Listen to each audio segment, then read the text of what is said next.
네, 편집 없는 날선 토크의 진수 라이브 설전 시간입니다. 이동관 전 청와대 홍보수석, 김종배 시사평론가 나와 있고요. 오늘은 또 특별히 윤태곤 더모아 정치분석실장, 이준석 새로운 보수당 젊은 정당 비전위원장과 또 함께 이야기 나누겠습니다. 네 분 어서 오세요. 예. 네, 라이브 설전 첫 번째 주제 바로 시작하겠습니다. 투표 결과를 말씀드리겠습니다. 재석 162인 중 찬성 156인, 반대 3인, 2020년도 예산안에 대한 수정안은 가결되었음을 선포합니다. 이게 뭐예요?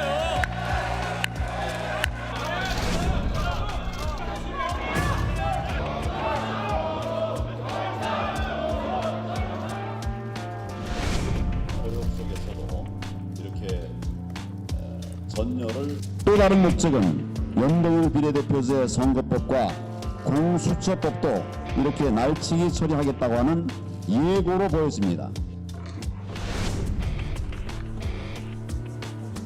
불법 집단을 해체하고 제1야당 자유한국당 앞에 당당히 나선다면 역사에 씻지 못할 죄를 짓는 길을 막기 위해 우리는 논의를 할 수 있을 것입니다.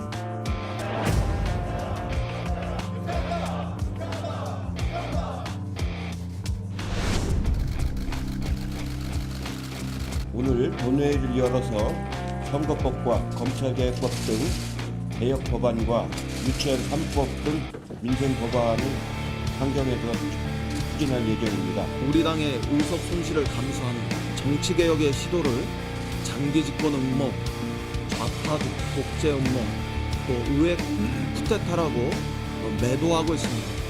더 이상 폄훼하지 마시기 바랍니다. 162인이 발의한 2020년도 예산안에 대한 수정안을 의결하도록 하겠습니다. 오늘 오전 문희상 국회의장 주재로 여야 3당 원내대표들이 그 회동을 갖고 오후 3시에 본회의를 개의하기로 합의했습니다. 이인영 민주당 원내대표는 이 패스트트랙 법안 일괄 상정 예고를 하면서 또 사실상 여야 4+1 협의체 이 행보가 더욱 주목받고 있는데요. 이 4+1 협의체 어떻게 생각하시는지 우리 김평론가부터 이렇게 방향으로 한번 짧게 한번 진단해 볼까요? 그러니까 실체를 인정하지 않을 수 없는 지금 뭐 추진 주체가 돼버린 상태 아니겠습니까? 그리고 시동은 걸었고 남은 문제는 우리가 이제 자동차 성능을 이야기를 할 때 시속 100km까지 몇 초에인가 돌파하느냐 이걸 가지고 따지는데 가속도를 얼마나 빨리 붙이느냐 이것만 좀 관심사가 되는 것 같은데요.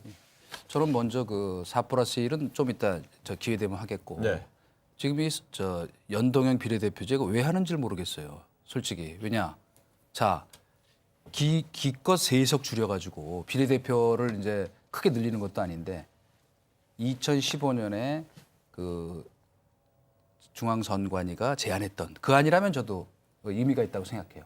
뭐 저 지역 구도 타파도 되고 그러나 지금 이거는 완전히 저 게리맨더링이에요. 그래서 야합이란 비난을 받아도 할 말이 없게 됐다. 이걸 굳이 이렇게 해야 되는 국민적 명분이 부족하다. 이렇게 얘기하십니다. 저는 결국 선거법에 관해 가지고는 뭐 이렇게 개정될 사안이 아니다 이렇게 보는 것이 저희가 4월 달에 태워졌던 패스트트랙에서 있었던 선거법의 요소들 225대 70, 50% 준연동제, 권역별 석패율제가 포함된 연동형 비례대표제라는 것에서 하나도 살아있는 요소가 지금 없습니다. 그렇다면은 이게 앞으로는 입법 과정에 있어가지고 패스트트랙이라는 제도가 원래 입법 취지와는 다르게 그냥 이제 임기 막판에 가가지고 아무거나 올려놓고 나중에 협상하는 식의 도구로 사용된다고 한다면은 입법 취지와 맞지 않을 것이고 제가 굳이 비유하자면은 노래방 1분 남았다고 그냥 아무 노래나 올려놓은 격이거든요. 저는 선거법이 과연 그런 식으로 부를 수 있는 노래인가 저는 이런 고민을 하게 됩니다. 예. 저는 뭐 질문 취지에 맞게 답변드리자면은 4+1은 좋은 것도 아니고 나쁜 것도 아니고 그냥 실체라고 생각해요. 근데 이제 관건은 이 4+1이라는 게 이번 연말 국면뿐만 아니라 앞으로 총리 인준 투표라든지 여러 인사청문회 국면 그리고 나아가서는 총선 때 이제 공천에서 연합 공천까지는 아니겠지만은 뭔가 암묵적 조정 공천까지도 갈 수 있느냐 아니냐 오히려 그쪽으로 저는 더 관심을 쏟아보고 있습니다. 예. 그렇습니다. 이제 여야 4+1 협의체는 사실상 예산안 통과하면서 그 실체, 그다음에 또 실력, 또 위력이 좀 드러났다는 얘기가 있는데 일각에서는 이제 다수가 그 옳은 것만은 아니다 이런 비판도 나오고 있는 것 같고요. 또한 뭐 한국당이 지난 4월 패스트트랙에 이제 통과된 이후에 협상에 나서지 않는 상황에서 어쩔 수 없는 선택이 아니라는 시각도 좀 맞서고 있습니다. 지금부터는 뭐 편하게 좀 한번 해보시죠. 우선 편하게 왜 웃으십니까? 이준석 의원이 한번 오랜만에 오셨으니까 한번 저는 우선 열어보죠. 4+1으로 인해 가지고 예. 지금 정당의 경계선이 많이 무너지고 있는 것도 사실입니다. 왜냐하면 먼저 4+1이라는 것이 생기면서 저희 바른미래당에서 현재 원내대표를 지내고 있던 오신환 의원을 패싱하고 사실 이제 당권파에 속해 있는 김관영 전 원내대표가 협상에 들어가게 되면서 사실 당의 의견을 대표할 자격이 누구에게 되어지는 것이냐가 흩어지기 시작했어요. 네. 저는 그래서 이제 이런 틀대로라면은 국회 교섭단체 체제라는 것이 의미가 사라지게 된다. 그리고 그것이 아주 특정한 법안 때문에 그렇게 된다는 거는 그것도 큰 변화다 이렇게 보는 것이 이렇게 되면은 다음 선거 이후에 21대 국회에서는 하나의 문화로 자리잡을 수 있는 것이 어떤 사안에 대해 가지고 여러 세력이 이합 집산을 통해 가지고 180 이상 아니면 5분의 3 이상의 의석만 모으게 되면은 그것이 뭐 바터를 통해서든지 어떻게든지 간에 덩어리를 만들어서 협의체를 발족시키면은 아까 말했듯이 그냥 우선 한 곡 걸어놓고 노래 그다음에 가다가 상대가 도저히 받아들일 수 없는 협상은 제시하고 시간이 지나면은 니네 협상이 안 들어왔으니까 우리끼리 힘으로 하겠다. 이렇게 하는 식의 국회 운영이 이루어질 수 있다는 그런 아주 나쁜 선례를 남기게 됩니다. 네, 저는 약간 생각이 다른 게요. 맞아요. 이준석 의원 말이 맞는데 국회 선진화법에서 이제 5분의 3 180석 이렇게 적어 놓은 게요. 그러라고 해놓은 거거든요.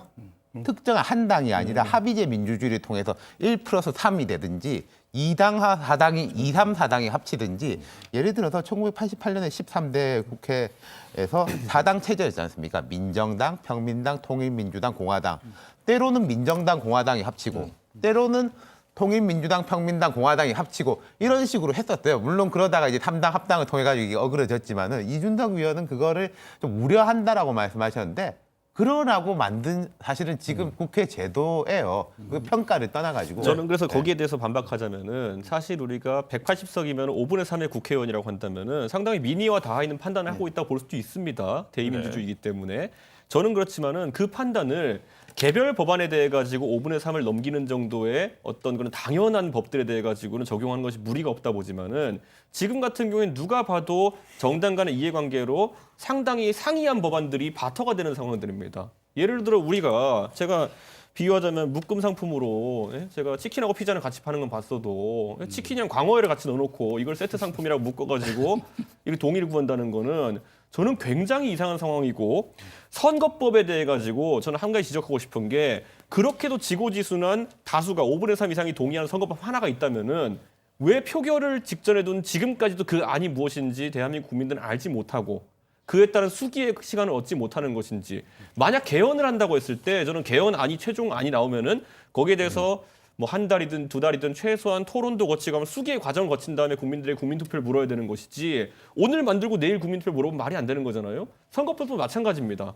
오늘 지금 개수 조정해가지고 내일 표결에 붙인다? 다음 주에 붙인다? 저는 그거는 굉장히 잘못된 방식이라고 봅니다. 근데 선거법 개정안에 대해서는 공직선거 개정안에 대해서는 사실상 4+1 협의체가 넉 달 전부터 사실상 자유한국당이 빠진 상태에서 좀 논의가 이루어졌었다 그러고요. 또 선거법이라는 거는 또 이제 선거구 획정이라든지 하한선 뭐 이런 것 때문에 세부 기준이 너무 많으니까 그런 부분에서는 충분히 좀 논의 과정에 있어서 그 뭐 예산으로 따지면 개수 조정처럼 여기서도 좀 세부적인 조정이 필요하기 때문에 시간이 걸리지 않을까요? 그러니까 조금 전에 이제 이준석 위원장의 말씀을 받으면 네. 그 떡볶이하고 피자도 같이 팔아요 요즘 트렌드가 그래요. 그러니까 이질 상품이 하나의 묶음 상품으로 되는 경우는 되게 많고, 예. 그다음에 우리가 이제 어떤 국회라고 하는 어떤 그 전당에서 나타내고 있는 그러니까 일상적인 모습 중에 하나가 사실은 어떤 몸싸움하는 것, 왜 국회 선진화법인지를 한번 저는 여기서 오히려 선진적인 모습으로 볼 수도 있다. 무슨 이야기냐면 그냥 머리 들이밀고 몸으로 밀어버린 건 정말 후진적인 건데 정확히 어떤 뭐냐면 국회에서 우리가 흔히 이야기하는 제휴라는 것도 있고 연대라고 하는 개념도 있어요. 그러니까 정착에서도 나오는 이야기예요. 그것이 어떤 정당의 어떤 그 가고자 하는 방향과 필요에 따라서 일시적으로 제휴를 할 수도 있고 더 장기적으로 연대를 할 수도 있고 이것이 더 가면 뭐 연정으로 갈 수도 있고 이것들은 어떻게 보면 정착에서 다 이야기되고 있는 부분이고 그렇게 본다면 지금 4+1 협의체가 지금 추진하고 있는 것도 하나의 어떤 개혁의 제휴라고도 얼마든지 해석을 할 수 있는 거거든요. 이것들은 어떤 야합이다, 바터다. 바터는 그 과정에서 제휴나 연대 과정에서 바터는 당연히 있게 되는 거고 그걸 꼭 나쁘게 볼 부분은 아니라는 것이죠. 그렇게 본다면. 예, 제가 조금 반론을 제기하면 저희가 약간 그 원론으로 돌아가서 한번 생각해 볼 필요가 있다 이렇게 생각을 해요. 뭐냐면 자 우리 민주주의의 작동 원리에 대해서 말씀을 드리면 왜 견제와 균형 그리고 지금 삼권 분립을 만들었냐면 우리 그 지금 미국식 대통령제를 고안한 미국의 건국의 아버지들이 제일 걱정했던 게 뭐냐면 다수의 폭정 그리고 선출된 독재자의 출현 이거를 어떻게 막을까 하는 게 제일 큰 고민 중에 하나였거든요. 바로 이런 거예요. 그러니까 우리가 제도적으로 수가 많으면 그 사람들이 뭐 이를테면 연대를 해서 법안 통과시키거나 있을 수 있으나 선거제라고 하는 것은 적어도 또 공수처라고 하는 건 뭐냐면 국가의 어떤 법치의 근간과 관계되는 거거든요. 그걸 어떻게 숫자로 하면 밀어붙일 수 있느냐. 게다가 제가 아까 그 얘기를 한 이유가 뭐냐면 중앙선관위가 제안한 거라면 의미가 있어요. 근데 지금은 콘텐츠는 다 없어지고 아주 영악한 자기네 그 정당 이 당리 당략적 이해만 남은 거예요. 그러니까 비판을 받아 마땅하다 얘기하는 것이고요. 그래서 지금 이거는 사실은 정당 정치의 본 모습이라기보다는 그 안에서 이루어지는 타협과 협상이 아니라 아주 나쁘게 얘기하면 조폭식 이해와 의리를 갖고 지금 뭉치는 거기 때문에 이것이 문제가 있다고 말씀드립니다. 근데 저는 이런 생각이 있어요. 이동관 수석님 말씀 맞는데 200 플러스 100 완전형 연동형이 의미가 있다. 근데 그걸 사람들이 말하는 거하고 실제하고 물론이죠. 다르기 때문에 이렇게까지 온 것이고 저는 지금 선거법 같은 경우에는요. 그런 면이 충분히 있다고 생각해요. 무슨 말씀이냐면은 이번 국면 말고 과거에도 보면 정치라는 게 합의하는 듯 강행하는 듯 합의가 있는 거거든요. 강행하기 전에 많이 이렇게 좁혀놓고 강행 처리를 하면 상대가 이제 규탄한다라고 하는데 한번 규탄한다 하고 끝나고 이제 돌아서가 딴 일 하는 식까지 해놓고 강행을 하는 게 있고 합의에 외피를 썼지만은 거의 강행에 압박을 넣어가지고 어쩔 수 없이 합의로 당겨오게 하는 게 있는데 지금 저는 민주당이 정의당 등을 상대로 해가지고 250 플러스 50까지 올라왔고 또 50에서 뭐 25 플러스 25 캡을 씌우는 게 한국당을 향한 대화라고 생각해요, 사실은. 아까 제가 말씀드린 그 합의하는 듯한 강행. 그러니까 이게 실제 의도에서부터는 많이 멀어진 감이 있지만은 한국당하고 민주당이라는 거대 기득권 양당을 크게 다치지 않는 쪽으로 이미 많이 와 있다. 오히려 정의당 같은 당 입장에서 볼 때는 되게 답답할 수 있을 거예요. 이제 껍데기는 연동형 비례제로 거창하게 씌워놨는데 이제 사실 뚜껑 열어보면은 뭐 별거 없더라. 제가 그래서 굳이 지적하자면은 자 패스트트랙이라는 이런 아주 뭐 강압적인 이런 방식으로 이 법을 통과시키는 것이 정당화되려면은 기본 대의가 앞장서야 되는 것이고 그다음 대의 멸친이거든요.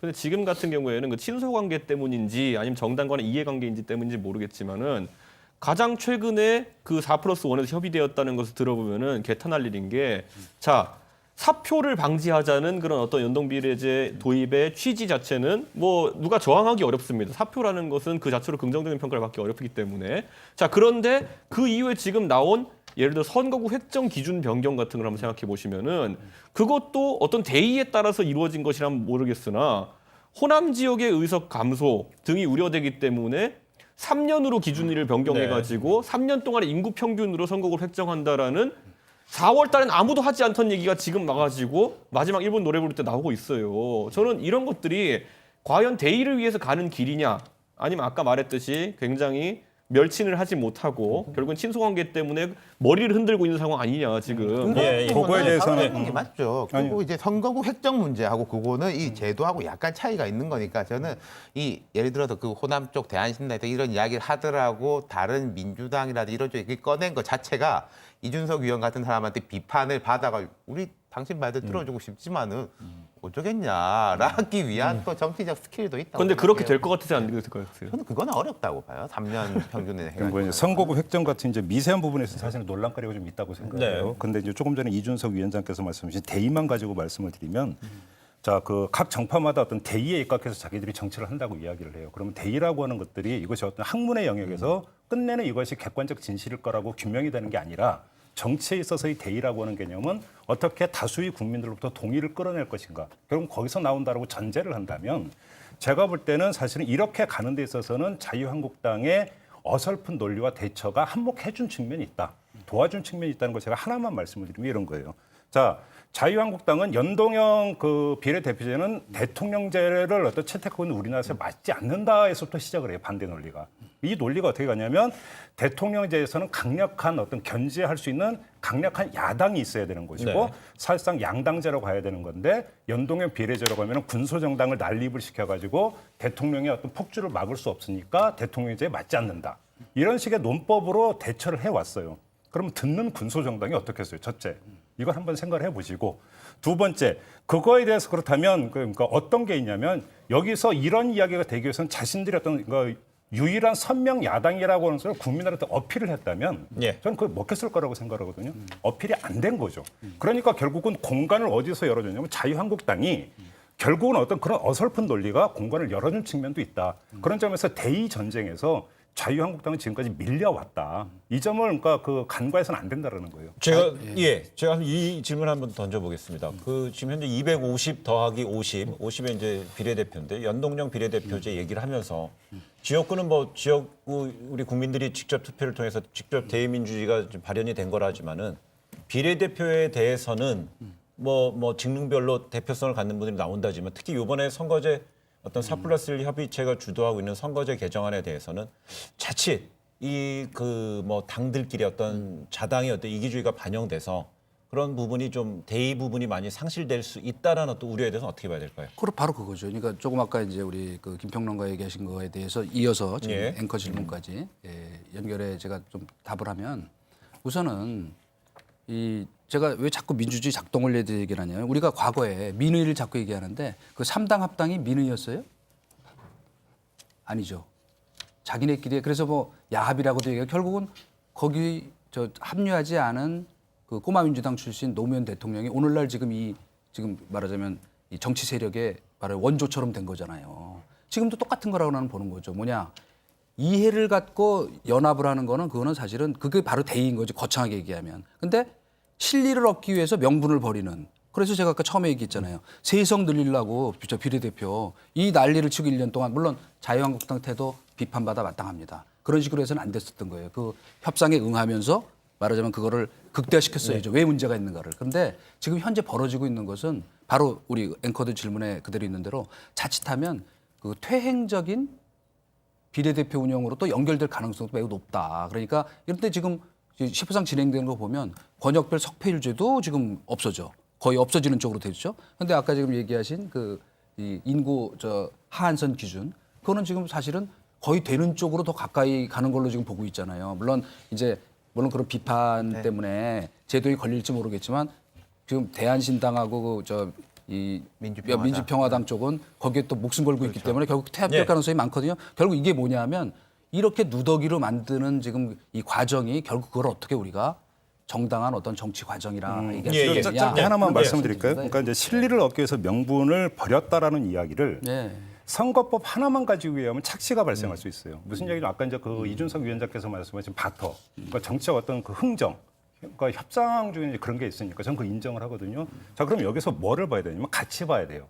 선거법만 놓고 평가를 하면 안 되죠. 선거법 플러스 나머지 두 개의 어떤 패트 법안이 있죠. 공수처 법안이 있고 검경 수사권 조정 법안이 있어요. 여기서 뭐냐면 이런 거죠. 민주당 같은 경우는 사실 선거법 개정에 대해서 그렇게 흔쾌한 건 아니었다고 저는 알고 있어요. 그럼에도 불구하고 거기에 응했던 것은 다른 대의, 다시 말하면 검찰개혁이라는 대의만은 대통령의 공약사항이었고 다수의 국민들이 원하고 있으니까 관철을 시켜야 되는데 문제는 독자적으로 과반 정당이 되지 않는 상태에서의 협조가 없이는 이것을 관철시킬 수 없기 때문에 주고받기가 되는 거예요. 이렇게 본다면 오히려 대의를 얻기 위해서 실리를 버렸다.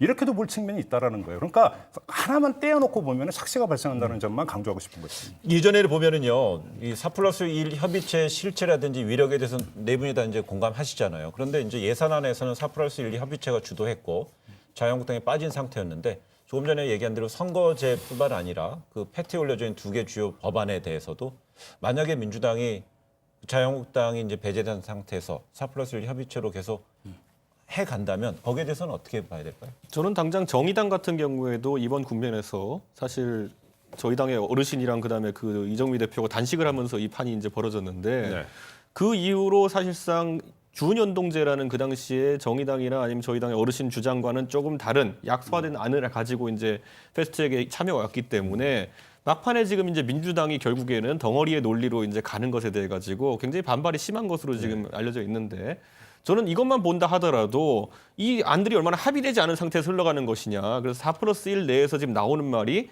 선거법이 아니라 먼저 사법개혁안을 올리라는 얘기까지 의총에서 나왔다는 것을 민주당이 먼저 흘리기 시작했거든요. 저는 그렇기 때문에 앞으로 의사 일정이라는 것이 물론 뭐 기간이 길어지지 않겠지만은 그 참여하는 4+1이라고 하는 사람들 사이에서도 굉장한 갈등이 존재할 것이다 이렇게 판단하고 저는 갈등 자체는 그래도 받아들일 수 있겠지만은 그 안에서 또 얼마나 많은 아까 개수 조정이나 바터를 미명으로 한 어쨌든 사실 이합 집산이 벌어질지에 대해 가지고 그 표심의 이합 집산이 벌어질지에 대해서 굉장히 우려스러운 것이 아까 김 선생님 말한 것처럼 사법개혁안이나 선거법이나 사실 이렇게 세트 메뉴를 묶일 정도로 간단한 문제들이 아닙니다. 개별적으로 상당한 수기와 민의의 형성 과정을 거쳐야 되는 것들인데 합쳐가지고 우리 이제 5분의 3 넘었어 이렇게 하는 것만으로 처리한다는 것도 굉장히 불안합니다. 저는 최근 몇 년 사이에요. 특히 제도에 관련된 법안들 중에 어렵긴 어렵지만은 지금 현재 선거법이나 공수처법 정도로 그래도 몇 달 동안 사람들의 이제 시선을 집중시켜 가지고 논란과 토론이 많아진 법은 없다고 생각해요. 사람들이 이제 어렵다라고 하면서도 하도 일반 국민들도 많이 들어가지고 대략 이제 감은 잡은 정도. 사실은 과거에는 훨씬 더 중요한 법안들이 이렇지 못한 경우도 많았었거든요. 그러면서 이제 발전해 나가고 이러는 거고, 이거 긍정적인 면하고 뭐 부정적인 면이 다 있는데, 이제 이준석 위원장처럼 지적할 수 있는데, 자, 흔히 이런 말 하지 않습니까? 소시지 만드는 거 보면 소시지 못 먹는다라고 하는데 지금 이 소시지는 한 반 정도는 열어놓고 만들고 있는 거예요. 좀 못 볼 꼴도 보이는데 그렇기 때문에 상당히 과거보다 더 깨끗하게 만들어가고 있기도 하고요. 근데 오늘 뭐 광어 얘기 나오고 뭐 기차 얘기 나오고 음식 얘기가 많이 나오네. 이준석 위원장이 이렇게 딱 음식 얘기를 하니까 계속 나가는 것 같아요. 개방형 주방도 많아요. 그러니까요. 예. 그래, 근데 이게 지금 이제 얘기는요. 특히 이번에 패트라든지 선거제에 대해서는 충분히 이제 우리 윤 실장의 진단은 국민들한테 충분히 노출이 많이 된 거다. 노출이 많이 됐죠. 근데 이 위원장은 좀 그런 부분에 있어서 노출은 됐지만 그 두 가지 선거제랑 패트가 같이 이렇게 테이블에 같이 접시에 같이 올려질 음식이냐에 대해서 저도 이제 지원하셨는데요. 하나만 거기 예, 예. 보태면 예를 들면 이제 일본의 연립여당 예를 들면 지금 자민 공명이 같이 움직이잖아요. 근데 색깔은 좀 다르다고요. 개헌에 대해서는 공명은 약간 부정적이에요. 어쨌건 그러나 주요 정책에 대해서 어떻게 하냐면 제가 얘기하고 싶은 건 이건데 이른바 연립여당을 구성할 때 일본에서 제일 먼저 뭐라냐면 정책 협의를 합니다. 이를테면 공수처 법안에 대해서 지금 4+1 이 정당들이 뭐 민이 좋아요. 네. 이를테면 출범할 때부터 선거 때부터 그걸 다 공약으로 걸었었다면 그걸 이유로 이 연대를 할 수 있는데 요거는 이해야. 자기네 의석 늘리는 건. 이거는 법치에 근간관계 되는 거예요. 서로 사실은 굉장히 본질적으로 다른 것인데 요걸 통과시키겠다고 요걸 갖고 흥정을 해서 하는 이것은 바로 제가 얘기하는 거 왜 연립여당 예를 드냐면 각각 표를 받을 때 그거를 이유로 받은 게 아니잖아요. 그러니까 그것이 바로 담합의 소지가 있는 것이다. 그 말을 하는 거예요, 저는. 그러니까 정책이라는 게 왜 중요하냐면 이건 정책의 문제란 말이에요. 이거는 물론 뭐 명분도 있고 실리도 있지만 그렇기 때문에 그거를 같은 이렇게 세트로 묶어서 가는 것이 아까 우리 김평론가는 그게 정치다. 뭐 현실이에요. 그러나 그게 더 나쁘다. 저는 이렇게 얘기하는 거예요. 바로. 짬짬이 담합, 협상, 실리, 명분 어떻게 보면은 같은 실체를 두고 이름을 다르게 붙이는 거죠. 뭐 예를 그런 면이 들어서 있어요. 보수도 인정한다 하고 보수가 좋아한다라고 하는 거는 느낌은 다르지 않습니까? 같은 이야기인데 지금 이제 이동관 수석께서 일본 말씀해 주셨지만 예컨대 독일에서는 정독 연정도 있고 흑적 연정도 있고 흑독 연정도 있고 무지개 색깔처럼 붙어갑니다. 그리고 총선 시작할 때 우리가 정독 연정하겠어요라고 하는 경우도 있지만 총선 결과를 딱 붙어놓고 여러 정당들이 협상에 들어갔다가 세 당이 붙기도 하고 네 당이 붙기도 하고 그러거든요. 그래서 저는 이것에 대해 가지고 뭐 그렇게 나눠서 평가할 수 있는 게 아니다라고 봐요. 그리고 이 문제를 연동형 비례 사표를 줄이자는 것을 이거 가치도 강하게 보는 분들이 있는 거고 또 지금 말씀하신 건 이게 뭐 나눠 먹기 아니냐라는데 의석수가 늘어난 것도 아니잖아요, 사실은. 뭘 더 만들어 가지고 나눠 먹는 것도 아닌데. 네. 알겠습니다. 저희가 지금 이제 최근에 이제 이번 임시국회, 아니 정기국회 때 위력을 발휘해줬던 그 4+1 협의체에 대해서 이야기하면서 구성, 그다음에 또 역할, 또 권한의 범위에 대해서 지금 두 분이 이제 네 분이 얘기를 했는데 최근에 뭐 네 분 다 공이 이제 패트 정국이다, 선거법 개정안 정국이다 이게 동의하시잖아요. 근데 이때 국민들은 이 상황을 어떻게 보고 계시는지요? 오늘하고 어제 오늘 이틀 동안 발표된 여론조사 결과를 보게 되면 대통령의 그 국정 지지도는 이른바 조국 정국 이후에 떨어졌던 지지율이 많이 좀 회복되는 국면을 좀 보이는 것 같아요. 보통 예전에는 어떤 추세 정도, 경향성만 읽을 수 있었는데 이번에는 확실히 지금 이 수치가 점점 벌어지는 거로 좀 볼 수 있을 것 같습니다. 여기에 대해서는 우리 이준석 위원장 어떻게 보십니까? 어쨌든 국회 내에서는 극한의 대립 현상이 일어나고 있기 때문에 그 안에서는 여든 야든 어쨌든 피를 흘리게 되어 있습니다. 예. 아까 말했듯이 만드는 과정 보면 못 먹는다고 한 것처럼 거의 그 상황이 실제 전개되고 있는 것인데 사실 대통령께서는 지금 최근에 불거졌던 인사 논란이 있지 않습니까?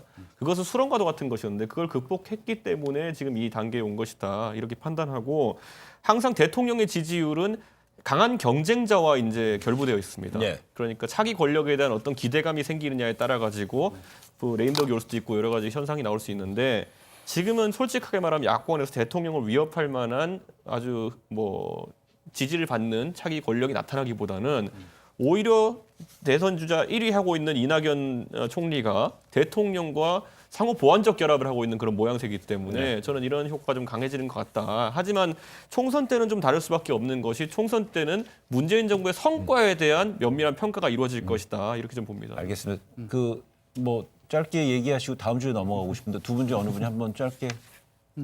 예. 지금 사실 보면은 뭐 경제가 그닥 좋은 것도 아니고 외교 안보가 좋은 것도 아니고 구성 요소 하나를 보면 하나하나를 보면 좀 부정적인 게 많아요. 근데 종합적으로 문재인 정부와 청와대 이미지가 안정적인 느낌을 주는 거, 스테이블하다 그런 것 때문에 지지율이 오르는 것 같습니다. 알겠습니다.